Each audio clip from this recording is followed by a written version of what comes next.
यह कहानी भूतिया हवेली के बारे में है। बहुत साल पहले की बात है। सीतापुर नामक एक गांव था। उस गांव में एक बहुत ही बड़ी हवेली थी। वहां सिर्फ भूतों का ही वास था।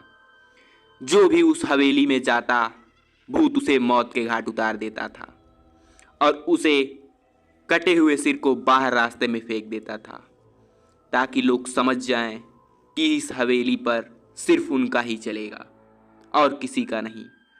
इसी के डर से लोग वहां कभी नहीं जाते थे और इसीलिए उसे खूनी हवेली भी कहा करते थे। उस हवेली में रहने वाले भूत ने इतना दहशत फैला रखा था कि लोग उस हवेली के आसपास भी जाना पसंद नहीं करते थे। यहाँ तक कि भेड़ बकरी भी अगर गलती से घास चरते वहां पहुंच जाएं, तो वह तुरंत अपना दुम दबाकर भाग जाते थे, क्योंकि वह भूत जानवरों को भी नहीं छोड़ता था। एक दिन अमावस्या की रात थी। आसमान में बहुत बादल घिरे हुए थे और बारिश भी जोरों की हो रही थी। उसी गांव के 3 दोस्त राजू, शिवम और दीपक उसी रास्ते से स्टेशन जा रहे थे। उन्हें शायद उस हवेली और उस रास्ते के बारे में कुछ पता नहीं था। रात के 1:15 का ट्रेन का समय था और ये तीनों करीब 8 बजे के लगभग घर से निकल गए थे। बारिश इतना ज़्यादा थी कि रास्ते में सामने का कुछ दिख नहीं रहा था। उनकी गाड़ी उस हवेली से होकर गुजर रही थी। सामने पूरा अंधेरा था और आसमान में बिजली जैसे ही चमक रही थी, वह हवेली और भयानक लग रही थी। तीनों की किस्मत इतनी खराब थी कि उनकी गाड़ी उस हवेली के ठीक सामने ही आकर खराब हो गई। ड्राइवर बोला, साहब लग रहा है इंजन में पानी चला गया है, गाड़ी स्टार्ट नहीं हो रहा है, इसको ठीक करने में शायद 1 घंटा लग जाएगा। तब तक आप लोग इस हवेली में जाइए। जैसे ही गाड़ी ठीक हो जाएगी मैं आप लोग को वापस बुला लूँगा। ड्राइवर की बात सुनकर राजू, शिवम और दीपक हवेली के अंदर चले गए। हवेली बहुत ही सुंदर और चमकदार थी। अंदर थोड़ी सी रोशनी थी और ऊपर सीढ़ियों से एक बूढ़ा सा आदमी एक हाथ में लाठी और दूसरे में लालटेन लेकर नीचे उतर रहा था। राजू ने उससे पूछा, बाबा क्या हम यहाँ थोड़ी देर रुक सकते हैं? बाहर बहुत तेज बारिश हो रही है और हम इस तेज बारिश की वजह से बीच रास्ते में फंस गए हैं। उसने पहले तो उन तीनों को गौर से देखा और बोला, ठीक है रुक जाओ। फिर जब ये तीनों हाल में पहुँचे तो उन लोगों ने देखा कि हवेली बहुत ज़्यादा बड़ी थी और उससे कई गुना ज़्यादा खूबसूरत भी थी। वहाँ एक दीवार पर एक आदमी की बहुत बड़ी तस्वीर लगी हुई थी, जिसकी बड़ी सी मूछें, एक हाथ में तलवार और दूसरे हाथ में पहले जमाने की तरह बंदूक था, एकदम राजा की तरह। और उस तस्वीर को देखने में डर महसूस हो रहा था। ऐसा लग रहा था कि ये कोई मामूली तस्वीर नहीं है। दीपक ने तुरंत उस बाबा से पूछा, बाबा क्या आप इतने बड़े हवेली में अकेले रहते हो और इस तस्वीर में ये आदमी कौन है? बाबा ने दीपक से आंख मिलाकर कहा, ये इस घर के मालिक थे जो कई साल पहले इनकी मृत्यु हो गई और मैं इनका रिश्तेदार हूँ और इस हवेली की देखभाल के लिए आता जाता रहता हूँ। आज बारिश की वजह से मैं भी घर नहीं जा पाया। चलो मैं तुम लोग को कमरा दिखा देता हूँ। राजू, शिवम और दीपक उसके पीछे पीछे चल दिए। वे लोग सीढ़ी के सामने जैसे ही गए तो ऐसा लग रहा था कि कोई उन्हें छिपकर देख रहा है। फिर उन लोगों ने अनदेखा कर दिया। कमरे तक जाते अचानक उन लोगों की नज़र वापस राजा की तस्वीर पर पड़ी। थोड़ी देर के लिए उन्हें ऐसा लगा कि उसके हाथ और सिर हिल रहे हैं। शायद सबका वहम था। यह सोच कर वह आगे चले गए, लेकिन यह सब देख कर उनका मन थोड़ा सा डर गया था। फिर वो बाबा उन सबको एक कमरे में लेकर गया। फिर उन लोगों ने अपना अपना सामान रखा और सो गए। वे लोग इतना थक चुके थे कि वे बिस्तर पर लेटते ही नींद आ गई। रात के शायद 12 बजे का समय हुआ होगा, तभी शिवम अचानक चिल्लाने लगा। उसकी आवाज़ सुनकर उसके दोनों दोस्त जग गए और उससे पूछने लगे, क्या हुआ भाई? तू इतना जोर से क्यों चिल्ला रहा है? फिर शिवम बोला, मुझे एक बहुत डरावना सपना आया था। मैंने देखा कि उस फोटो वाला आदमी हम तीनों को मारने आया है। शिवम की बात सुनकर राजू और दीपक को मजाक लगा, इसलिए उन दोनों ने उसे समझाया और दोबारा सुला दिया और खुद सो गए। फिर थोड़ी देर बाद बिल्कुल वही सपना राजू और दीपक को भी आया।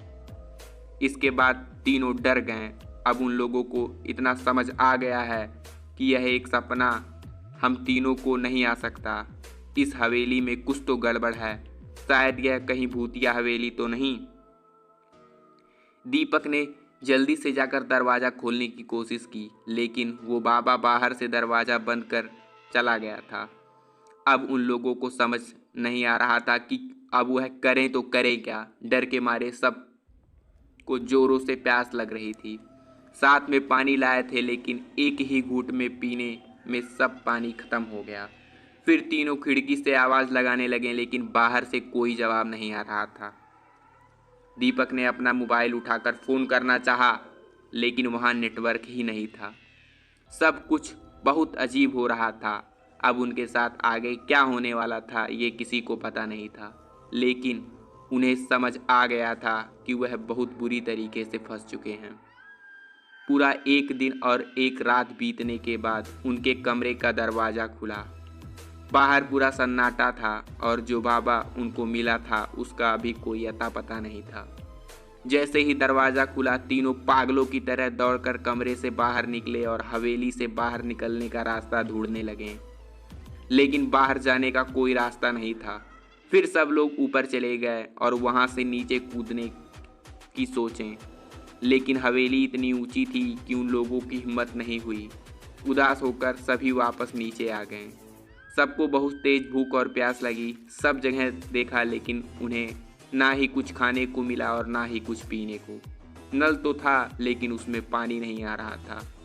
सब थक के एक जगह बैठ गए और अब क्या करें यही सोचकर एक दूसरे से पागलों की तरह बर्ताव करने लगे। थोड़ी ही देर में शाम हो गई और उस हवेली के अंदर एक शैतानी माहौल बनना चालू होने लगा। थोड़ी देर में अंधेरा हो गया। अब तीनों दोस्त आपस में लड़ने लगे। ऐसे ही उन लोगों की रात बीत जाती है। फिर दूसरी दिन सुबह होती है और फिर से सबको दोबारा से भूख और प्यास लगी होती है। सुबह फिर से ये लोग पानी खोजते हैं। तभी अचानक शिवम का पैर सीढ़ियों से फिसल जाता है और उसके पैर से खून निकलने लगता है। खून को देखते ही राजू और दीपक पागलों की तरह खून को पीने लगते हैं। तभी शिवम कहता है, अरे पागल हो क्या? तुम लोग यह क्या कर रहे हो? जानवर हो गए हो? शिवम की बात पर कोई भी ध्यान नहीं देता है और उसे खून को पीते रहते हैं। खून को पीने से उनकी थोड़ी सी प्यास बुझ जाती है, लेकिन अब भूख के मारे उनकी जान निकलने लगी। रात हो गई थी। राजू और दीपक के अंदर शैतान समा गया था। वे दोनों शिवम के ऊपर टूट पड़े और उसे नोचने लगे। खूनी खेल चालू हो गया था। उस हवेली में जो शैतान रह रहा था वो उन दोनों को अपने वश में कर लिया था।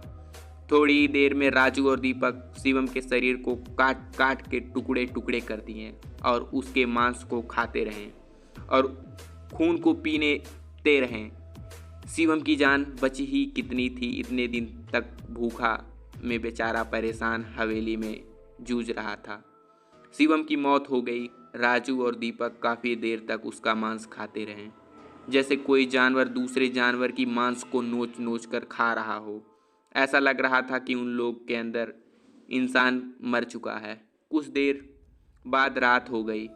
खून पीकर और मांस खाकर दोनों को बहुत जोरों की नींद आने लगी और वे जहाँ थे वहीं सो गए। सुबह हुई। दोनों थके हालत में सोकर उठे, लेकिन प्यास और भूख उनका पीछा कहाँ छोड़ने वाली थी। अब दोनों एक दूसरे का शिकार करने लगे। सोचने लगे।